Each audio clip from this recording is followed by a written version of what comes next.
Easter द्वीप, जिसे रापा नुई के नाम से भी जाना जाता है, मानव सभ्यता के सबसे बड़े रहस्यों में से एक है। यह छोटा सा द्वीप दक्षिण प्रशांत महासागर में स्थित है और रहस्यमय मोआई मूर्तियों के लिए प्रसिद्ध है। ये विशाल पत्थर की मूर्तियां जो मनुष्यों की आकृति में बनी हुई हैं, मुख्य रूप से द्वीप के किनारों पर पाई जाती हैं। इन मूर्तियों की ऊंचाई कई फीट तक होती है और ये सैकड़ों टन वजनी है। सवाल यह उठता है कि बिना आधुनिक तकनीक के प्राचीन लोग इन विशाल मूर्तियों को कैसे तराशते और स्थापित करते थे। यह द्वीप पहली बार 1722 में खोजा गया था, लेकिन यहाँ की सभ्यता का इतिहास 1200 ईस्वी के आसपास का माना जाता है। रापा नुई के निवासियों ने प्राकृतिक संसाधनों के सीमित होने के बावजूद इन अद्भुत मूर्तियों का निर्माण किया। ऐसा माना जाता है कि यह कार्य उनकी सांस्कृतिक और धार्मिक मान्यताओं का हिस्सा था।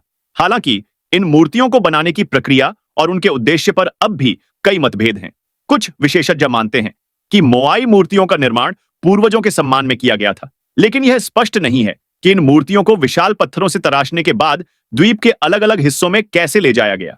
कुछ वैज्ञानिकों का मानना है कि इन मूर्तियों को लकड़ी के स्लेज या रस्सियों के सहारे खींचा गया होगा, लेकिन द्वीप पर बड़ी मात्रा में लकड़ी के प्रमाण नहीं मिले हैं। इसके अलावा रापा नुई की सभ्यता का पतन भी एक बड़ा रहस्य है।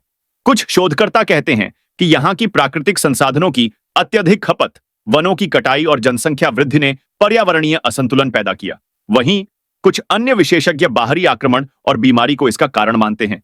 आज ईस्टर द्वीप और उसकी मोआई मूर्तियां दुनिया भर के इतिहासकारों, पुरातत्वविदों और पर्यटकों के लिए आकर्षण का केंद्र है। ये मूर्तियां सिर्फ एक प्राचीन सभ्यता की कला नहीं, बल्कि मानव संसाधनों, बुद्धिमत्ता और दृढ़ निश्चय का प्रमाण भी है।